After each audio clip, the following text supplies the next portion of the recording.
মনের কথা বোঝা বড় দায়, কে যে ধরলো আমায়। কে কাকে ধরলো মহারাজ? আমার মন ধরেছে। মহারাজ, আপনার মনে দেখি খুব ফুর্তি।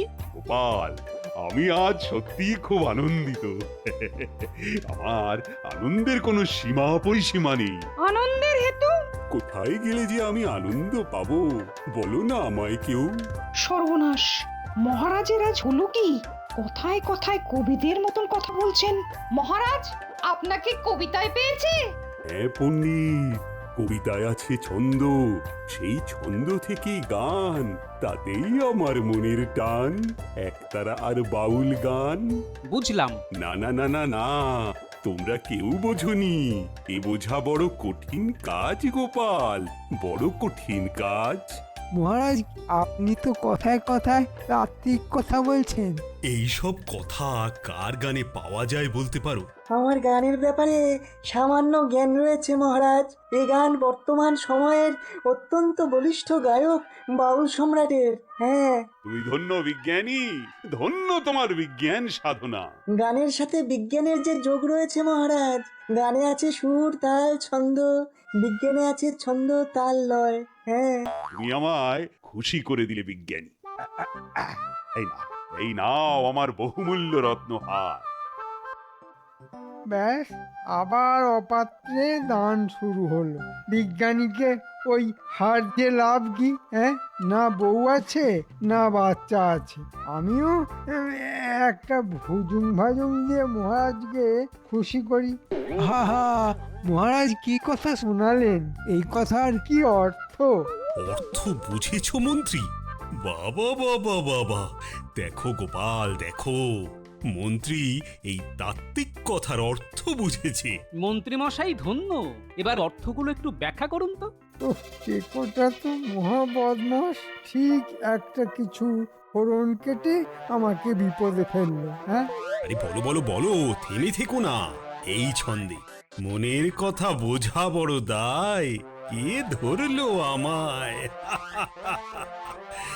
এতে আমাকে কে ধরেছে বলো তো? কি আবার ধরবে মহারাজ?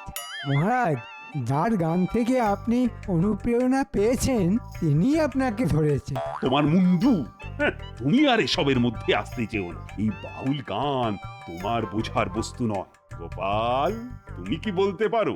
আমি চেষ্টা করতে পারি মহারাজ। এইখানে যে মন অর্থাৎ হৃদয়ের কথা বলা হয়েছে, মনের ইচ্ছা আকাঙ্ক্ষা সবকিছুই ঈশ্বর নিয়ন্ত্রণ করেন। তাই পরমাত্মা ঈশ্বর আপনার মনের কথা একমাত্র বুঝতে পারেন। তিনি আপনার হৃদয় ধরেছেন। আহ, সাধু সাধু। সাধু সাধু, আহ কি ব্যাখ্যা দিলে। এই না, তোমাকে দিলাম খুশি হয়ে। ইস, একটুর জন্য পেলাম না। মহারাজের জয় হোক। বলো বলো প্রহরী, কি খবর? কোনো একজন বাউল সম্রাট আপনার সঙ্গে দেখা করতে এসেছেন মহারাজ। এসেছেন? আমার কি সৌভাগ্য। ওনাকে পাঠিয়ে দাও, পাঠিয়ে দাও। ইনি আবার কিনি? কথা ছিড়ি দেখো। এই মন্ত্রী, তুমি দূরে দাঁড়াও। যত দিন যাচ্ছে তুমি একটা অশিক্ষিত হচ্ছ। মহারাজ, এই কি সেই বাউল সম্রাট যিনি নবাবের থেকে বাউল সম্রাট উপাধি পেয়েছিলেন? তুমি জানো গোপাল? বাবা বাবা বাবা বাবা, আমার গোপাল সব জানে। প্রভু আপনাদের মঙ্গল করবেন। আসুন আসুন বাউল সম্রাট। এই মন্ত্রী, হাঁ করে দাঁড়িয়ে দেখছো কি? ওনার বসার আয়োজন করো। কোথায় বসাবো? মানে মন্ত্রীকে আমি না তুমি? আজ্ঞে মহারাজ, আমি। মহারাজ, বাউল সম্রাট আমার আসনে বসুন। ওনাকে আমার আসন ছেড়ে দিয়ে কৃতার্থ হই। আসুন বাউল সম্রাট, আমার আসনে বসুন। গোপাল, তুমি মহান। মন্ত্রী মন্ত্রী, দেখো দেখো, গোপালকে দেখে শেখো।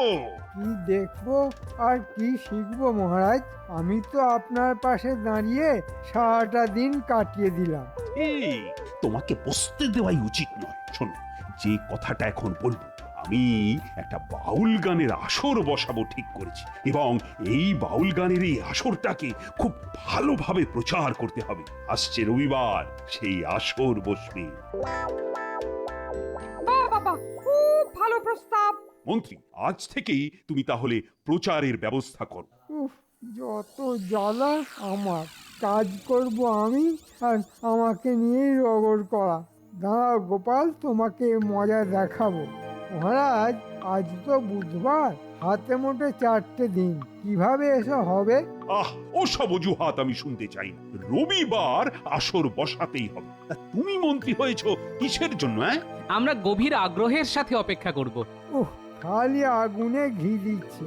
গোপাল, স্যাকরা ঠুকঠাক আর কামারের এক ঘা দেব যখন বুঝবে।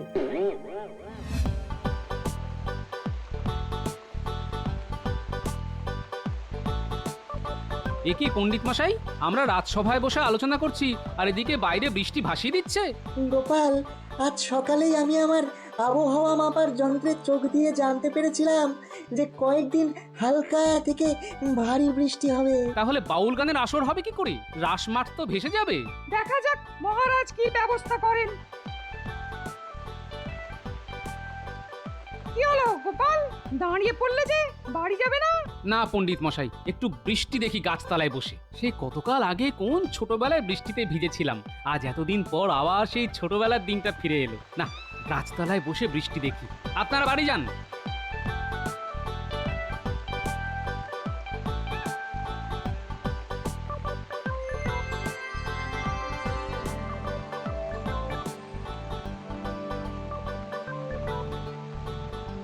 গোপালের সবকিছুই কিরকম অদ্ভুত। হ্যাঁ, একটু আলাদা মানুষ, খেপাটে। হ্যাঁ, না, দাঁড়িয়ে দাঁড়িয়ে বৃষ্টি না দেখে গাছের তলায় বসে পড়ি, বসে বসে বৃষ্টি দেখি আর বৃষ্টির গান গাই।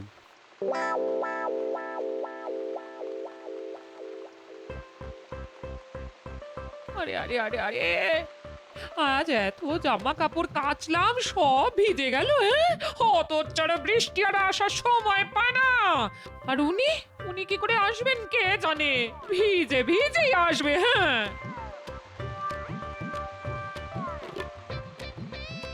এই কি গো, বলি ভিজে ভিজে এলে যে? এই একটু ছোটবেলায় ফিরে যেতে ইচ্ছে করলো গিন্নি, তাই ভিজলাম। এ মা, তোমার ধুতি তো কাদায় মাখামাখি, কাল কি পরে যাবে? কেচে পাখা নেড়ে নেড়ে শুকিয়ে নেব। এখন কাচবে কি? আমি এত এত কাপড় কেচেছি আজ, আমার গা গতরে খুব ব্যথা। হ্যাঁ, আহা, তুমি যদি না কাচো তবে আমি কাচবো, কি আর করব। কত করে বলেছি, আর একটা ধুতি কেন? কোথায় কি পান্তা ভাতে ঘি? এখন দেখলে তো গরিবের কথা না শোনার ফল। কবে থেকে বলছি আর একজোড়া ধুতি ফতুয়া কেন? নাও নাও, এখন খেলা সামলাও। কথা কেন বাড়াচ্ছ গিন্নি? তুমি কাচতে পারবে কিনা সেটা বলো। একবার বললাম তো পারবো না পারবো না, গাধার খাটুনি খেটে আবার করে খাটতে পারবো না। এটা তোমাকে কাচতে হবে, তোমার কথা না শোনা শাস্তি। হ্যাঁ, ঠিক আছে, আমাকে ভয় দেখাচ্ছ, জানো না কাচার ভয়ে কম্পিত নয় মোর হৃদয়।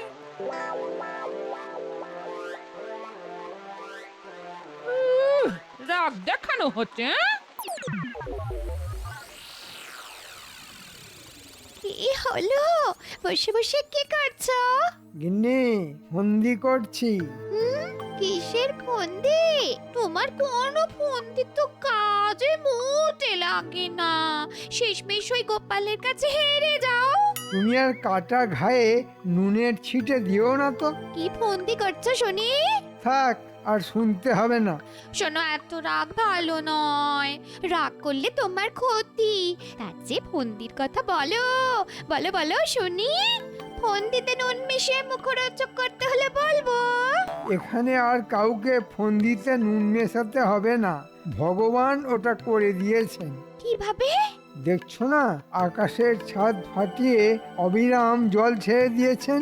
মহারাজের বাউল গান আর শোনা হবে না। মা, বাউল গান? হ্যাঁ, বাউল গান, আবার তাতে ইন্ধন যোগাচ্ছে গোপাল। তুমি তো জানো, গোপাল যেটাতে হ্যাঁ বলে সেটা আমার কাছে না। আপাতত রাসমাঠ জলমগ্ন, বাউল গান হবে না। আমি এখন এই অসময়ের বৃষ্টি উপভোগ করব। কাল রাজসভায় গিয়ে জানাবো যে বৃষ্টিতে মাঠ জলমগ্ন, তাই বাউল গানের আসর হবে না।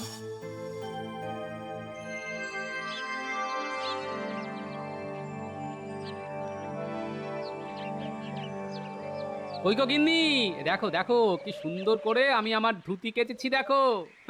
শুনে রাখো গিন্নি, যে রাঁধে সে চুলও বাঁধে। ওই দেখি দেখি দেখি কেমন কেচেছো দেখি। উমা একি, এই দেখো এখানটায় কতখানি ছিঁড়ে গেছে। এই যে কত গর্ব করে বললে যে রাঁধে সে চুলো বাঁধে। নাও কাল এই ছেঁড়া ধুতি পরে রাজসভায় যেও, তোমার সম্মান বাড়বে। কিপটে কোথাকার। আরে এই ধুতিটাকে আমি তাপ্পি দিয়ে পরবো। আমি সেলাই করতে পারবো না। হ্যাঁ ঠিক আছে, আমি দর্জিকে দিয়ে সেলাই করাবো। দর্জিকে সাম্মানিক দিলে ও হাসি মুখে কাজ করবে গিন্নি। তোমার তো বদনাম হবে। লোকে কি বলবে বলো তো? কি বলবে? বলবে তাপ্পি গোপাল, শুনতে ভালো লাগবে। কি আর করব বলো গিন্নি, যার কপাল ফাটা সে তাপ্পি গোপাল ছাড়া আর কি হবে। আমার জীবনটাই তো তাপ্পি দিয়ে গড়া গিন্নি। একটু আবেগে সুরসুরি দিই, তাহলে বেগ আসবে আর আমার কাজটাও হয়ে যাবে। এটা এটা তুমি বলতে পারলে? তোমার জীবনটা তাপ্পি মারা। তবে না তো কি, একটা ধুতিতে তাপ্পি মারবে সেটাও যখন করবে না, তখন আর জীবন সম্পর্কে কি ধারণা হতে পারে বলো? ঠিক আছে দাও, তোমার ধুতিতে তাপ্পি মেরে দিচ্ছি। হ্যাঁ পথে এসো গিন্নি।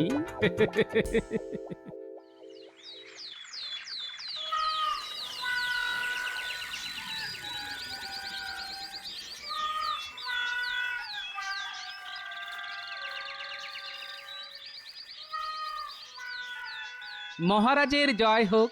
বলুন বাউল সম্রাট, আপনার কুশল তো? আরে এ কি গোপাল, তুমি এটা কি পরেছো?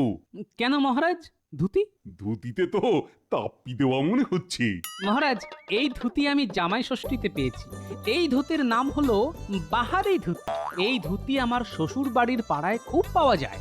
বাহারি ধুতির কতই না বাহার, আর এই মন সকলখানে শুধু মিছে মায়াই করে চলে।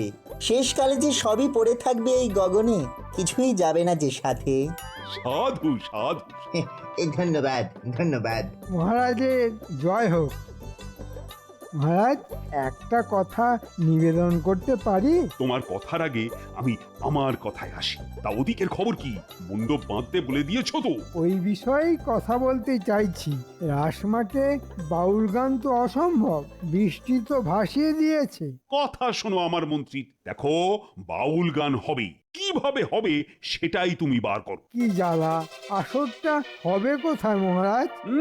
সেটা দেখা তোমার কাজ, আমার নয়। মহারাজ, বাউল গানের আসর তো ভিতরেও হয়। কি বুদ্ধি তোমার গোপাল, রাজপ্রাসাদে এই ছোট্ট জায়গায় হবে বাউল গান? মন্ত্রী মশাইয়ের বোধহয় মনে নেই যে মহারাজের একটা বিরাট বাগান বাড়ি আছে। ওখানকার অন্দরমহল কিন্তু বেশ বড়। ঠিকই, আমার মন্ত্রীটা হচ্ছে বোকার হদ্দ, ওর মাথার এখন কাজ করছে। মন্ত্রী, ওই বাগান বাড়িতেই হবে আমার বাউল গানের আসর। তবে তো মিটেই গেল। এই রে, গোপাল তো মহা পেঁচে ফেললো। এবার কি হবে?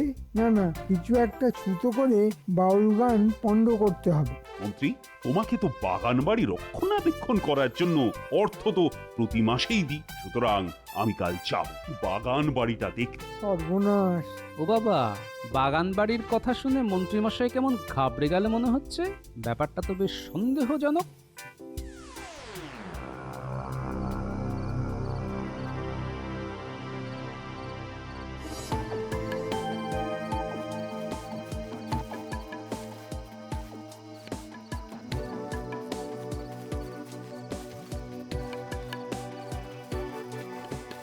ঘটা ঘটা, বাড়ি আছিস নাকি?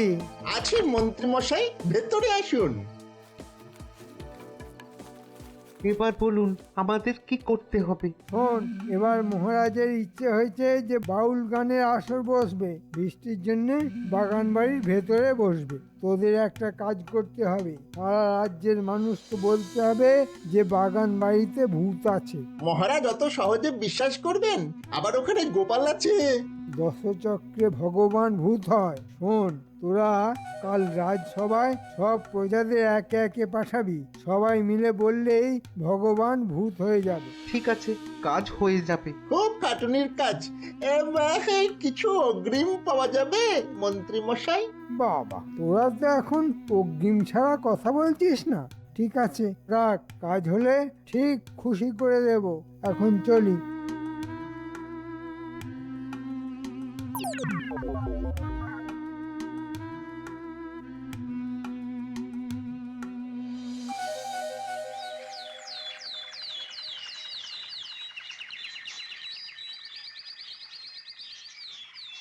মহারাজ প্রস্তুতি শুরু হয়ে গেছে, কিন্তু একটা বিপত্তি এসেছে। আহ, আবার কিসের বিপত্তি? সবাই বলছে ওই বাগান বাড়িতে ভূত আছে। বাগান বাড়িতে ভূত? এ তো আজ এই মুহূর্তে শুনলাম, আগে তো কোনোদিন শুনিনি। হ্যাঁ, আমিও তো আগেই সব শুনিনি। মহারাজ কিছু গ্রামবাসীকে ডেকেছি, তারা এসেছে, তাদের কথা শুনুন। নিশ্চয়ই মন্ত্রীমশাইয়ের কিছু কলকাঠি আছে। ঠিক আছে, শুনি। ডাকো শুনি ওদের কথা। প্রহরী, বাইরে যে কজন প্রজা আছে তাদের পাঠিয়ে দাও। এইবার হাতে গরম প্রমাণ, আর ওদিকে বাগান বাড়ি আমার। মহারাজ, মহারাজ, ওই বাগান বাড়িতে এখন ভূতের আড্ডা। উফ, কি ভয়ানক ব্যাপার! রোজ রাতে ওখানে ভূতের মেহফিল বসে। ভূতের মেহফিল? ওইখান দিয়ে যেতে পারি না মোটে। সাদা কাপড় পরে কারা যেন ডাকে। আমি নিজের চোখে দেখেছি, নিজের কানে শুনেছি। সে কি গোপাল, তাহলে উপায়? উপায় একটাই, বাউল গান বন্ধ করে দিন। বাউল গান তাহলে বন্ধ করে দেব? মহারাজ, আগে আমরা দেখে আসি, তারপর সিদ্ধান্ত নেবেন। এই যে, তাহলে বটা ঘটাকে ভূতের নেত্র দেখাতে বলতে হবে। হ্যাঁ, রাজসভা শেষ হোক, আমাকে যেতে হবে। গোপাল, ও গোপাল, কি হবে গো? আমি আছি তো মহারাজ। সেটাই তো ভরসা আমার।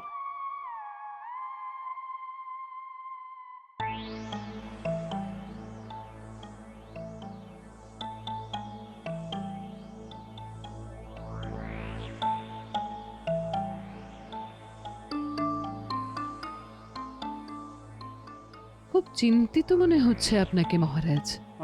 বাউল গানের আসরটা বসাতে পারলাম না। অবিরাম বৃষ্টিপাতে রাসমাঠ জলে জলময়। বাগান বাড়িতে করব বলে যখন মনস্থির করলাম, তখন গ্রামবাসীরা এসে বলল বাগান বাড়িতে নাকি ভূত আছে। বলো প্রহরী, বল কি সংবাদ? গোপাল দেখা করতে এসেছে। পাঠিয়ে দাও। এত রাতে গোপাল? নিশ্চয়ই কিছু খবর আছে। মহারাজের জয় হোক, রানীমার জয় হোক। বলো গোপাল, এত রাতে কি ব্যাপার? মহারাজ, একবার বাগান বাড়িতে ঘুরে আসতে অনুরোধ করছি। গোপাল ঠিক বলেছে মহারাজ, একবার ঘুরে আসাটা খুব দরকার। ঠিক আছে, ঠিক আছে, চল চল চল।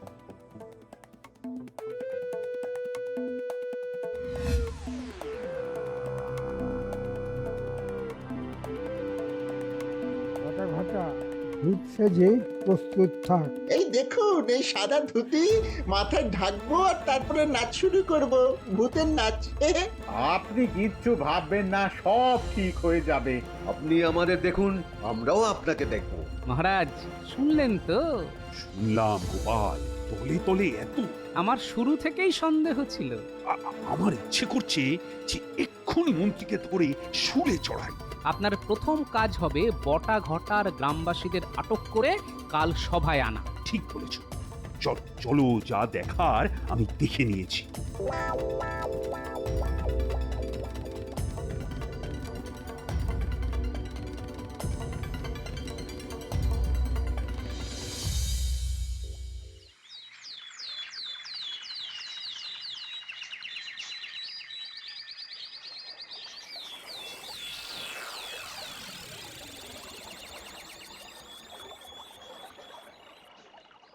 মন্ত্রী, তাহলে কি কথা হলো? কিসের কি কথা মহারাজ? মানে ভূতেদের সাথে তোমার কি কথা হলো? ভূতের সাথে আমার আবার কি কথা হবে? ভূত বলে কথা, ভূতকে আমি খুব ভয় পাই। শোনো মন্ত্রী, আমি ঠিক করেছি রবিবার মানে কাল বাউল গানের আসর ওখানেই বসবে। ওই ভূত বাড়িতে? ওটার ভূত বাড়ি নেই, কাল পর্যন্ত ছিল, আজ সকাল থেকে পরিষ্কার হয়ে ঝকঝকে হয়ে যাবে। গোপাল কি সব হেঁয়ালি করছে দেখুন। গোপাল তো আর হেঁয়ালি করছে না, সত্যি বলছে। এতদিন তুমি আমাদের মিথ্যে বলে রেখেছি। কি জ্বালা! আপনাকে কি মিথ্যা বলবো মহারাজ? আপনি তো বলেছেন যে বাগান বাড়িতে ভূত আছে। হ্যাঁ বলেছি তো, বাগান বাড়িতে ভূত আছে, গ্রামবাসীরা তো বললো। আমি ঠিক করেছি ওই বাগান বাড়িতেই বাউল গানের আসর বসাবো। সে কি মহারাজ? আর ভূতের জন্য ওঝা আছে। ওঝা? হ্যাঁ, গোপাল ওঝা। কাল রাতে তোমার জারিজুরি সব দেখে ফেলেছি। প্রহরী, বটা ঘটা আর 3 জন গ্রামবাসীকে সভায় নিয়ে এসো। সর্বনাশ, আমার বাঁচার উপায় নেই। এই যে বটা আর ঘটা, মন্ত্রী তোমাদের কি বলেছিল? আগে মন্ত্রী বলেছিলেন যে বাগান বাড়িটা ভূতের বাড়ি, সেটা রটিয়ে দিতে। হ্যাঁ, ভূতের বাড়ি হিসাবে একবার পরিচিতি হয়ে গেলে ও বাড়ি মন্ত্রী মশাইয়ের দখলে হয়ে যাবে। মন্ত্রী, শেষে তোমার মনে এই ছিল? এই মন যে আর বসে নেই, খালি এদিক ওদিক ছোটাছুটি করে। মনেতে যে নেই আর সুখ, সুখ পাখিটির হয়েছে ভারী অসুখ, মনের অসুখ। মন্ত্রী মশাই, আপনার মনের অসুখ হয়েছে। তা মন্ত্রী, তুমি কি শাস্তি নেবে? মহারাজ, যে মানুষ অসুস্থ তাকে কি শাস্তি দেবেন? বরং মনের অসুখকে সারানোর জন্য বৈদ্য ডাকুন মহারাজ। বাউল সম্রাট, কুকুরের লেজ দেখেছেন? যতই সোজা করার চেষ্টা করুন, লেজ সেই বেঁকাই থেকে যায়। মহারাজ ক্ষমা করে দিন, আর একবার ক্ষমা করে দিন মহারাজ, আর একবার ক্ষমা করে দিন। ঠিক আছে মহারাজ, বাগান বাড়ির বন জঙ্গল সাফ করার জন্য মন্ত্রীমশাইকে হাত লাগাতে বলুন। খুব ভালো বলেছ গোপাল।